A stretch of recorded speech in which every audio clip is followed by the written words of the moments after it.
নমস্কার বন্ধুরা, আমি রিয়া আবারও চলে এলাম আরও নতুন একটি ভিডিও নিয়ে। আগের দিন তোমরা সবাই কেদারনাথের ভিডিও দেখেছো এবং সেই ভিডিওতে অনেক অনেক ভালোবাসা দিয়েছো এবং সেই জন্য অসংখ্য ধন্যবাদ আমার সকল বন্ধুদেরকে। আগের দিন আমরা কেদারনাথ ঘুরে আজ আমরা যাচ্ছি ত্রিযোগী নারায়ণ মন্দির দর্শন করতে। মানে সেই মন্দিরটাকে নাকি বলা হয় পৌরাণিক যুগে মহাদেব এবং মাতা পার্বতীর বিবাহ মণ্ডপ, সেই জায়গাতে নাকি বিয়ে হয়েছিল। আজ আমরা সেই মন্দির দর্শন করতে যাচ্ছি। রাস্তার সাইট সিনটা খুবই সুন্দর লাগছে। আমরা এইভাবে পৌঁছে গেলাম ত্রিযোগী নারায়ণ মন্দিরে। তোমরা সকলেই দেখো, এই ত্রিযোগী নারায়ণ মন্দিরটি কিছুটা কেদারনাথের মতো লাগছে, কিন্তু এটা কেদারনাথ মন্দির নয়, এটা ত্রিযোগী নারায়ণ মন্দির।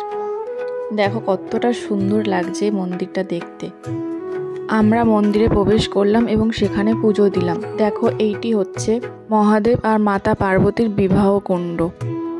ফুটেজটা যদিও অ্যালাউ ছিল না, তাও লুকিয়ে তোলা। কতটা স্পষ্ট বোঝা যাচ্ছে আমি জানি না, তাও চেষ্টা করলাম তোমাদের সামনে তুলে ধরার। ত্রিযোগী নারায়ণ মন্দির দর্শন করে আমরা ফিরে গেলাম। রাস্তার ভিউ দেখতে দেখতে আমরা চলে গেলাম ধারী দেবী মন্দির দর্শন করতে।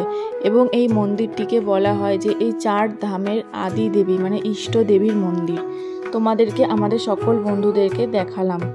পৌঁছে গেলাম আমরা মন্দিরের গেটের সামনে এবং আমরা প্রবেশ করছি ধারী দেবী মন্দিরে।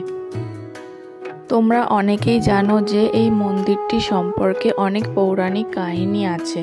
মেন রোড থেকে মন্দিরের দূরত্বটা অনেকটাই ছিল, কিন্তু সমতল ছিল, খুব একটা কষ্ট হয়নি।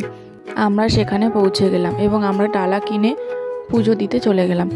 সেখানে যদিও কোনো ভিডিও ফুটেজ অ্যালাউ ছিল না, তাও যতটুকু পেরেছি তোমাদের সামনে তুলে ধরার চেষ্টা করেছি। মন্দিরের ভিতর মাকে দেখতে খুবই অপরূপ সুন্দর ছিল, দেখে চোখ ফিরানো যাচ্ছিল না, মনে হচ্ছে এখানেই থেকে যাই। কিন্তু কিছু করার নেই, আমাদের ফিরতে তো হবেই। এবং মন্দির থেকে ভিউটা দেখো কতটা সুন্দর। 2013 সালে যে ঘটনাটি ঘটেছে সেইটি এই মন্দিরটিকে কেন্দ্র করেই হয়েছে। মন্দিরের নিচ দিয়ে যে নদীটি বয়ে যাচ্ছে সেটি হচ্ছে অলকানন্দা। এই অলকানন্দা নদীর উপরেই মন্দিরটি দাঁড়িয়ে রয়েছে।